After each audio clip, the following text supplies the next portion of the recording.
നമുക്ക് നേരെ വേദയുടെയും വിക്രത്തിന്റെയും നാളത്തെ നല്ലൊരു വിശേഷം കേട്ടാലോ. അതിനു മുമ്പായിട്ട് ആദ്യമായി കാണുന്നവരുണ്ടെങ്കിൽ ചാനൽ ഇഷ്ടപ്പെട്ട ഒന്ന് സബ്സ്ക്രൈബ് ചെയ്യാൻ മറക്കരുത്. വീഡിയോ ഇഷ്ടപ്പെടുവാണെങ്കിൽ ലൈക്ക് ചെയ്യാനും നിങ്ങളുടെ വിലയേറിയ അഭിപ്രായങ്ങളൊക്കെ രേഖപ്പെടുത്താനും മറക്കരുത് കേട്ടോ. അങ്ങനെ നമ്മൾ നാളത്തെ വിശേഷത്തിൽ കാണുന്ന വിക്രത്തെ കാണാനായിട്ട് അങ്ങോട്ടേക്ക് ജോസഫും സജീവനും ഒക്കെ വരുന്നുണ്ട്. അവരെ കണ്ടു കഴിഞ്ഞപ്പോഴത്തേനും വിക്രത്തിന് വല്ലാത്ത സങ്കടമായിപ്പോയി. അനിയൻകുട്ടനെ കുറിച്ചുള്ള കാര്യങ്ങളൊന്നും അറിയത്തില്ല. പിന്നീട് ചോദിച്ചു, എങ്ങനെയുണ്ട്, പോലീസ് ലോക്കപ്പിലേക്കാണ് വരുന്നത്, അനിയൻകുട്ടൻ എങ്ങനെയുണ്ടെന്നൊക്കെ ചോദിക്കുകയാണ്. അത് കേട്ട് കഴിഞ്ഞപ്പോൾ ജോസഫിൻ്റെ മുഖമൊക്കെയാണ് മാറി വല്ലാത്തൊരു സങ്കടമായി. അപ്പോഴേക്ക് തന്നെ മനസ്സിലായി എന്തോ കാര്യമായിട്ടുണ്ടെന്ന്. ഈ സമയത്ത് ചോദിച്ചു, കാര്യം എന്താ വെച്ച് പറ, എന്താ നിൻ്റെയൊക്കെ മുഖം വല്ലായിരിക്കണം നിൽക്കും. അത് പിന്നെ അനിയൻകുട്ടന് ഇനി ഒരിക്കലും ആ കൈ അനക്കാൻ പറ്റില്ലെന്ന് പറയണേ. കൈ അനക്കാൻ പറ്റില്ലെന്നോ? അതെ, അങ്ങനെയാ പറഞ്ഞത്. സർജറി കഴിഞ്ഞു, പക്ഷേങ്കിൽ ആ കൈയിനെ അനക്കാൻ പറ്റില്ലെന്നാണ് ഡോക്ടർ പറഞ്ഞ് എന്ന് പറയണം. തലയിലൊരു ഇടുത്തി വീണ അവസ്ഥയായിപ്പെടുന്നു വിക്രത്തിന്. പാവം, തന്നെ രക്ഷിക്കാൻ വേണ്ടി ശ്രമിക്കുന്നതിനിടയിലെ ഇടയിലാണ് താനാണ് ഇപ്പോൾ ആ സ്ഥാനത്ത് കിടക്കേണ്ടിയിരുന്നത്. ജീവൻ പോലും ഇല്ലാതെ ആ സ്ഥാനത്ത് ഇപ്പോൾ അനിയൻകുട്ടൻ കിടക്കുകയാണ്. വിക്രത്തിൻ്റെ കരച്ചിൽ സഹിക്കാൻ പറ്റുന്നതായിരുന്നില്ല പിന്നീട് ജോസഫിൻ്റെ ഒക്കെ. കാരണം വിക്രം അവിടെ നിന്ന് പൊട്ടിക്കരഞ്ഞു പോവാണ്. കാരണം തനിക്ക് എന്ത് സംഭവിച്ചാലും കുഴപ്പമില്ലായിരുന്നു, പക്ഷെ അനിയൻകുട്ടൻ അങ്ങനെ സംഭവിച്ചാൽ വല്ലാത്തൊരു ബുദ്ധിമുട്ടായിപ്പോയി. ആ സമയത്ത് സജീവൻ പറഞ്ഞു, പേടിക്കണ്ട, ജീവനെങ്കിലും തിരികെ കിട്ടിയല്ലോ, അങ്ങനെ നമുക്ക് ആശ്വസിക്കാമെന്ന് പറയാണ്. അത് കേട്ട് കഴിഞ്ഞപ്പോഴത്തേനും വിക്രം ഒന്നും മിണ്ടിയില്ല. വിക്രം പിന്നെ അകത്തേക്ക് അങ്ങോട്ട് കയറി പോവാ. അതിനുശേഷം ജോസഫും സജീവനും കൂടെ ഹോസ്പിറ്റലിലേക്ക് വരുവാണ്. ഈ സമയത്ത് അനിയൻകുട്ടൻ അവരോട് കാര്യങ്ങളൊക്കെ ചോദിക്കുകയാണ്. വിക്രത്തെ പോയി കണ്ടോ, എങ്ങനെയുണ്ടെന്നൊക്കെ ചോദിക്കുകയാണ്. പിന്നീട് പറഞ്ഞു, ഒരു കാര്യം പറഞ്ഞേക്കാം, ഒരു കാരണവശാലും എൻ്റെ കൈക്ക് മേലെന്നുള്ള കാര്യം, കൈ അനക്കാൻ പറ്റുന്നുള്ള കാര്യമൊന്നും അവരോട് പറയരുതെന്ന് പറയണം. പക്ഷേ എങ്കിൽ ജോസഫും ഈ പറയുന്ന സജീവൻ അത് ഓൾറെഡി പറഞ്ഞിട്ടുണ്ടായിരുന്നല്ലോ. പിന്നീട് അനിയൻകുട്ടനോട് പറഞ്ഞു, ഞങ്ങൾക്കത് മറച്ചു വെക്കാൻ തോന്നിയില്ല, ഞങ്ങൾ പറന്ന് പറയണം.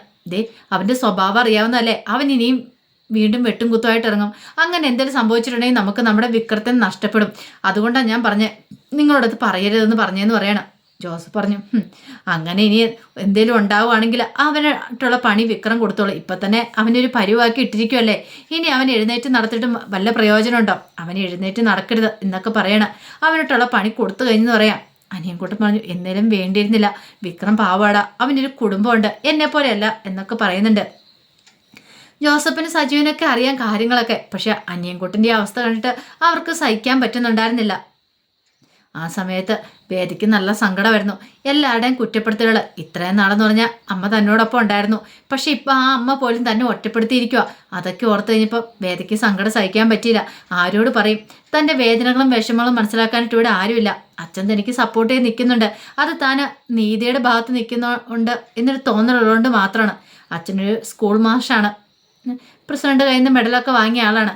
അതുകൊണ്ടാണ് അച്ഛൻ അങ്ങനെ, അച്ഛൻ എന്താണ് നിയമം വിട്ട അല്ലെങ്കിൽ സത്യത്തിൻ്റെ ഭാഗത്ത് എപ്പോഴോ നിൽക്കുള്ളൂ. സത്യം വിട്ട് അച്ഛനൊന്നും ചെയ്യത്തില്ല. അത് മാത്രമല്ല, അമ്മയാണെങ്കിലോ വല്ലാത്ത സങ്കടത്തിലാണ്. താൻ കോടതിയിൽ പോയി മൊഴി മാറ്റി പറഞ്ഞില്ലെങ്കിൽ അമ്മയും താനും തമ്മിൽ ഇനി ഒരു ബന്ധമില്ലെന്നാണ് അമ്മ പറഞ്ഞിരിക്കുന്നത്. തന്നെ ഒരിക്കലും അമ്മയ്ക്ക് ഒരു മരുമകളായിട്ട് കാണാൻ സാധിക്കില്ലെന്നൊക്കെ. അതൊക്കെ ഓർത്ത് കഴിഞ്ഞപ്പോൾ വേദയ്ക്ക് നല്ല സങ്കടം ഉണ്ടായിരുന്നു. വേദ പിന്നീട് വിളക്ക് വെച്ചിട്ട് നാമം ജപിക്കുന്നത് പോയിരുന്ന് നന്നായിട്ട് നാമം ജപിക്കുകയാണ്. ഭഗവാനോട് നന്നായിട്ട് മനോരുവി പ്രാർത്ഥിക്കുക. എല്ലാ വേദനകളും വിഷമങ്ങളും പെട്ടെന്ന് മാറ്റണം, വിക്രത്തെ രക്ഷിക്കാൻ സാധിക്കണം. അതാണ് ഏറ്റവും വലിയ ആവശ്യം എന്ന് പറഞ്ഞാൽ. വിക്രത്തെ എങ്ങനെയെങ്കിലും രക്ഷിച്ചില്ലെങ്കിൽ വിക്രത്തിന് ജീവന് അപകടത്തിലാവും. ഒരു പക്ഷേങ്കിൽ വാസവന്റെ പിടിയിൽ നിന്ന് രക്ഷിച്ചേ മതിയാവുള്ളൂ. അതുകൊണ്ട് മാത്രമാണ് താൻ ഇങ്ങനൊരു കാര്യം ചെയ്തിരിക്കുന്നത്. പക്ഷെ തന്നെ മനസ്സിലാക്കാനായിട്ട് ആർക്ക് സാധിക്കുന്നില്ലോ എന്നൊരു ചിന്ത വേദനയുടെ മനസ്സിലുണ്ടായിരുന്നു. ഈ സമയത്ത് ശ്രീനിവാസിൻ്റെ അടുത്തേക്ക് അനിയൻകുട്ടനൊക്കെ ചെല്ലുന്നുണ്ട്. പിന്നീട് അനിയൻകുട്ടനല്ല, ജോസഫ് സജീവനും ചെല്ലുന്നുണ്ട്. പിന്നീട് അനിയൻകുട്ടൻ്റെ കാര്യത്തെക്കുറിച്ചൊക്കെ പറയണം. അവനിനി കയ്യനക്കാൻ പറ്റില്ലെന്നൊക്കെ. അതൊക്കെ കേട്ട് കഴിഞ്ഞപ്പോഴത്തേനും ശ്രീനിവാസനും വല്ലാത്തൊരു വിഷമമായി. പിന്നീട് അവരങ്ങോട്ട് പോയതിന് ശേഷം വാസവനെ വിളിക്കുകയാണ്. വാസവനെ വിളിച്ചിട്ട് പറഞ്ഞു, ഒരു കാര്യം ഞാൻ പറഞ്ഞേക്കാം, എൻ്റെ ചെറുക്കനെ എത്രയും പെട്ടെന്ന് തന്നെ ലോക്കപ്പിൽ ഞാൻ ഇറക്കും. പക്ഷേ നിൻ്റെ മോന് കിട്ടിയേക്കുന്ന അടിയുണ്ടല്ലോ, അവന് കിട്ടാണ്ട് തന്നെയാടാ കിട്ടിയിരിക്കുന്നത്. നിന്റെ മോൻ ചെയ്ത ക്രൂരത ചെറിയ ക്രൂരതയൊന്നുമല്ല. ഒരു പെൺകുട്ടിയെ നിഷ്കരണം പിച്ച് ചീന്തിയിട്ട് അവനങ്ങനെ സ്വസ്ഥത സമാധാനത്തിലും കിടന്ന് ഉറങ്ങും നീ കരുതിയോന്നൊക്കെ ചോദിക്കുകയാണ്. പക്ഷേങ്കിൽ അത് വാസവന് പലരും ഇതായിരുന്നു. വാസവൻ പറഞ്ഞു, നിന്റെ ചെറുക്കനെ നീ ജയിലിൽ നിന്ന് ഇറക്കിക്കൊണ്ട് പോകുന്ന എന്താടോ ഉറപ്പിരിക്കുന്നത്? ഒരു കാരണവശാലും ഇറക്കില്ല. അവൻ ഇനി വെള്ള പൊതിപ്പിച്ചായിരിക്കും കൊണ്ടാൻ പോകുന്നത്. പൊതിപ്പിച്ച് വിടുന്ന ഈ വാസവനായിരിക്കും എന്ന് പറയണം. അങ്ങനെ ശ്രീനിവാസനും വാസവനും തമ്മിൽ വെല്ലുവിളികൾ നടത്തുവാണ്. ശ്രീനിവാസൻ ഒരു കാര്യം മനസ്സിൽ ഉറപ്പിച്ചിട്ടുണ്ടായിരുന്നു, എന്ത് റിസ്ക് എടുത്താണ് ശരി പുറത്തിറക്കിയിരിക്കും, ഒരു കാരണവശാലും വിക്രത്തിനെ അകത്തിടില്ല, എത്രയും പെട്ടെന്ന് തന്നെ പുറത്തിറക്കണമെന്ന് ഒരു ചിന്ത മനസ്സിലുണ്ടായിരുന്നു. പിന്നീട് കമലയാണെങ്കിൽ മുറിയിൽ ആഹാരം പോലും കഴിക്കാതിരിക്കുന്ന സമയത്ത് അങ്ങോട്ടേക്ക് മാഷ് വരുവാണ്. മാഷ് പറഞ്ഞിട്ട് ചോദിച്ചു, എന്താ കമലെ, നീ എന്താ ആഹാരം കഴിക്കാത്തതെന്ന് ചോദിക്കാം. ഒന്നുമില്ല, എനിക്ക് വിശക്കുന്നില്ല എന്ന് പറയാം. നീ ഇങ്ങനെ കരഞ്ഞുകൊണ്ടിരുന്നിട്ട് വല്ല കാര്യമുണ്ടോ കമലെ? നിനക്കറിയാലോ വിക്രം തെറ്റ് ചെയ്തിട്ടാണ് അവനകത്ത് പോയിരിക്കുന്നത്. പിന്നെ വേദയുടെ സ്വഭാവം നിനക്കറിയാലോ, അവളൊരു ജഡ്ജിയുടെ മോളാണ്. സത്യസന്ധതയ്ക്കാണ് ഇവിടെ പ്രാധാന്യം കൊടുത്തിരിക്കുന്നത്. അവൾ കണ്ട കാര്യം പറയുന്നു, അത്രമാത്രം. അതിനകത്ത് അവൾ ഭർത്താവെന്നോ അച്ഛനെന്നോ ആരും നോക്കുന്നില്ലെന്ന് പറയാം. എന്നാലും മാഷെ, അവൾ ഇങ്ങനെയൊക്കെ ഒരു കാര്യം ഞാൻ പറഞ്ഞേക്കാം, ഇനി അത് നീ പറഞ്ഞുകൊണ്ടിരിക്കണ്ട. നിനക്കറിയാലോ, നീ ഊണും ഉറക്കമൊന്നും ഇല്ലാതെ കുറേ നാൾ മുമ്പ് ഇങ്ങനെ ഒരു രാത്രി കഴിച്ചു കൂട്ടിയായിരുന്നു. എന്തിനു വേണ്ടിയായിരുന്നു? ഒരു പക്ഷേങ്കിൽ അന്ന് ആ വിക്രത്തിന് അപകടം ഉണ്ടായ സമയത്തായിരിക്കും അത്. വിക്രത്തിന് മുമ്പ് എന്തോ ഒരു കേസ് കെട്ടുകൾ ഉണ്ടായിട്ടുണ്ട്. അതിനുശേഷമാണ് വിക്രം ഇങ്ങനെ മാറിയെന്ന് വേദിക്ക് നന്നായിട്ടറിയാം. പക്ഷെ അതിനെക്കുറിച്ച് മാഷും കമലയും കൂടെ സംസാരിക്കുകയാണ്. കാരണം മാഷ് അതിനെക്കുറിച്ച് പറഞ്ഞു, അന്നത്തെ രാത്രി നീ ഉറങ്ങാതിരുന്ന ഓർക്കുന്നുണ്ടോ? അതുപോലെ ഒരു ദിവസമൊന്നും അല്ലാതെ അന്ന് നമ്മൾ കഴിച്ച് തിന്ന വേദനയുടെ നാലിലൊന്നും പോലും ഒന്നും ആവുന്നില്ല. പിന്നെ നീ എന്തിനാ കമല ഇങ്ങനെ വിഷമിച്ചിരിക്കണേ?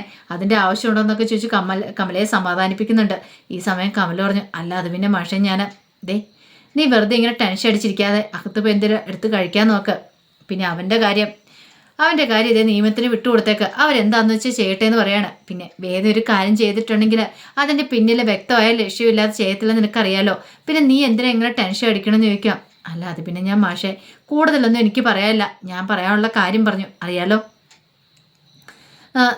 നല്ലൊരു ഭാവി അവനുണ്ടായിരുന്നു വിക്രത്തിന്, അത് അവനായിട്ട് നശിപ്പിച്ച് കളഞ്ഞല്ലേ. നമ്മളാരും അല്ലല്ലോ.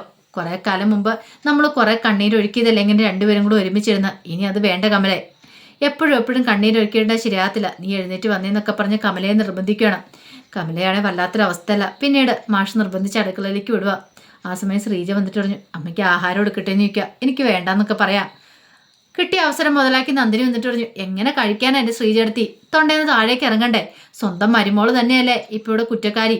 ഇത് കേട്ട ശ്രീജ ചോദിച്ചു, അതിന് അവൾ എന്ത് ചെയ്തെന്നാ പറയണമെന്ന് ചോദിക്കുകയാണ്. വേദ ഒന്നും ചെയ്തില്ലേ? വേദം മൊഴി കൊടുക്കുന്നുണ്ടല്ലോ ഈ പ്രശ്നങ്ങളെല്ലാം ഉണ്ടായത്. അല്ലായിരുന്നെങ്കിൽ വിക്രത്തിനെ അറസ്റ്റ് ചെയ്ത് കൊണ്ടുപോകുന്നൊക്കെ ചോദിക്കണം. അത് കേട്ട് കഴിഞ്ഞപ്പം ഒരു നിമിഷം ആലോചിച്ചിട്ട് അവർ പറഞ്ഞു, ശ്രീജ പറഞ്ഞു, അതെ ഒരു കാര്യം ഞാൻ പറഞ്ഞേക്കാം, ഇതിങ്ങനെ വെറുതെ കുറ്റപ്പെടുത്തേണ്ട കാര്യമില്ല വേദ, എപ്പോഴും നീ കുറ്റപ്പെടുത്തേണ്ട കാര്യമില്ല നന്ദിനി എന്നൊക്കെ പറയാം.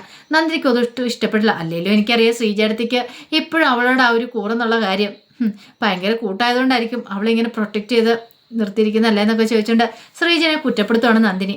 ഈ സമയത്ത് കമല പറഞ്ഞു, ഒന്ന് നിർത്തുന്നുണ്ടോ? മനുഷ്യന് ഒരു സമാധാനം ഇല്ലാത്തൊരവസ്ഥയാ എന്നൊക്കെ പറയണം. ആ സമയത്ത് വേദമുറിയിൽ ഇങ്ങനെ ആലോചിച്ചുകൊണ്ടിരിക്കുക, എന്താ ചെയ്യേണ്ടതെന്ന് അറിയത്തില്ല. എങ്ങനെയെങ്കിലും കാര്യത്തിലൊരു തീരുമാനം ഉണ്ടാക്കണം. താനിനി കോടതി ചെന്നുകഴിയുമ്പോൾ എന്ത് മൊഴി കൊടുക്കുന്ന അടിസ്ഥാനത്തിലായിരിക്കും കാര്യങ്ങളുടെ പോക്കൊക്കെ. പക്ഷേങ്കിൽ ഇപ്പോഴും ശരിയായിട്ടൊരു ഇതിൽ എത്താനായിട്ട് സാധിച്ചിട്ടില്ല. ഇനി സത്യാവസ്ഥ എന്താണെന്ന് എത്രയും പെട്ടെന്ന് കണ്ടെത്തണം. ഒരുപക്ഷെ അനിയൻകുട്ടനെ ആക്രമിച്ചതിൻ്റെ പേരിലാണോ, അത് ഇനിയിപ്പോൾ വേറെ എന്തെങ്കിലും പ്രശ്നം ഉണ്ടായിട്ടുണ്ടോ എന്ന് അറിയത്തില്ല. അതുകൊണ്ടാണ് ഇനിയിപ്പം അവനിപ്പോൾ ഇഞ്ചിഞ്ചായിട്ട് അങ്ങനെ തല്ലി ചാച്ചതെന്ന് പറയാൻ പറ്റില്ല. അതെന്തായിരുന്നൊക്കെ അന്വേഷിക്കാൻ തന്നെ വേദ തീരുമാനിക്കുകയാണ്. കാരണം നിരപരാധിയായ ഒരാൾ ശിക്ഷിക്കപ്പെടില്ലെന്നല്ലേ പറയണേ. അപ്പോൾ വിക്രം ചെയ്തത് അത് ശരിയായ കാര്യമാണെങ്കിൽ ഇപ്പോൾ വിക്രം അവനെ തല്ലിനടിക്കുകയും ചെയ്താൽ അയ്യൻകുട്ടനെ അങ്ങനെ കുത്തിയതിൻ്റെ പേരിലാണെങ്കിൽ അത് അല്ല ശരിയായിട്ടൊരു കാര്യമല്ല. പക്ഷെ വേറെ എന്തെങ്കിലും കാരണമാണെന്ന് അറിയത്തില്ല. നന്ദിനി അടുത്ത് പറഞ്ഞ പോലെ ഇനിയിപ്പം വിക്രം വേറെ എന്തിനേലും കാരണം കൊണ്ട് ചെയ്താണെന്നും പറയാൻ പറ്റില്ല. അപ്പം എന്താ ഏതാ അങ്ങനെയൊക്കെയൊന്ന് അറിയണം തന്നെ വേദം തീരുമാനിക്കണം. അപ്പം അതിൻ്റെ വിശേഷങ്ങളൊക്കെയാണ് കാണുന്നത്. ആ വിശേഷങ്ങൾക്കായി നമുക്ക് എല്ലാവർക്കും കാത്തിരിക്കാം കേട്ടോ. ഒരിക്കൽ കൂടി എല്ലാവർക്കും ശുഭരാത്രി നേർന്നുകൊണ്ട് നിർത്തുന്നു. നന്ദി.